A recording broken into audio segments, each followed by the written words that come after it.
bacon is sizzling in the background. Just going to do some Tanto knife, wooden Tanto. I hold this, I don't hold these like a hammer grip. If you get sweaty and bloody, hammer grips don't quite work very well. With Tanto, it's traditional to hold it the corner of the heel of the hand and this foreknuckle here.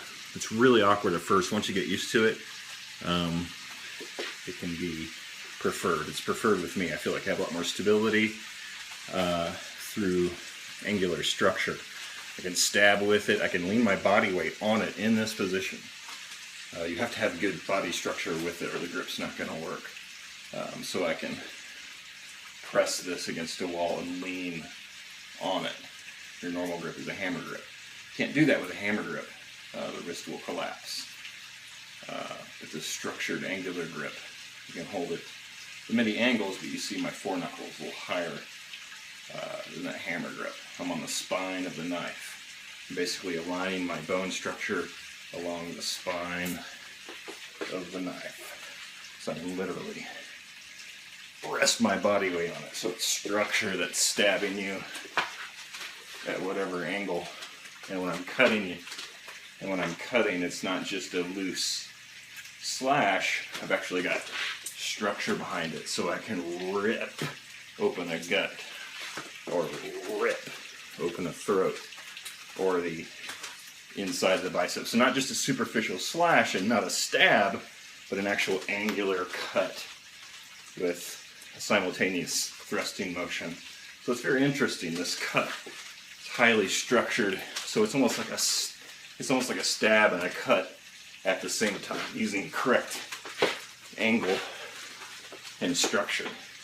So it almost looks like if I just loosen up, I could cut a lot faster. But these are superficial cuts, nothing wrong with that. Just another mode of knife fighting with a Japanese style angular cut. The cuts can be quite deep. Okay, so the knife switch on that, keep in mind on a knife switch it might look really good and be fast to use your fingers to switch the knife, but that leaves a lot of hang time where that knife can be knocked out of your hand if you're switching it. See how far the base of the handle comes from the palm? What I use instead is this. I use a flip and switch. It works better from up to down, which is a lot of your transitions. You'll start in this foregrip angle. So what I just do is I take the thumb here, put it on the other side of the spine, and flip it, basically, and move it. So it's just a flip and pivot. If it's slow, it just kind of looks awkward, but when you have a little bit of momentum, it flips quite nicely.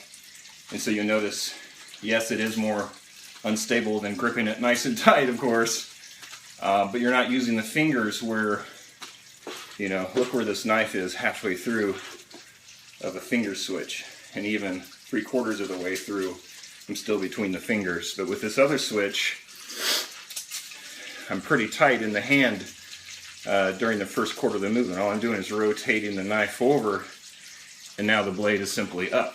Sometimes people attack like that. Okay, so in the second position is a functional knife position with this transition. So flip and switch. Flip and switch. So you see halfway through, the knife is still on the palm. See that transition there? Boom. Flip, switch. Flip, switch. Flip, switch. See, the handle stays close to the palm the whole time. And then from there, once you get that, you just practice it so it actually feels decent. But you have to have that grip, and then you have to learn to switch like that. And you don't switch the knife a lot in combat. It's just that one time that you need it, or that one time that you're setting up your finishing blow. So you cut someone and they're down on their knees, and when you need to cut downward efficiently, and maybe at that point, you'll flip that knife down and go in for a downward cut. Or maybe the knife is concealed at first and you need to transition to that upward cut at some point for distance, you know. So, flip it, hide it, flip it. Smack it up, flip it, rub it down. Oh my.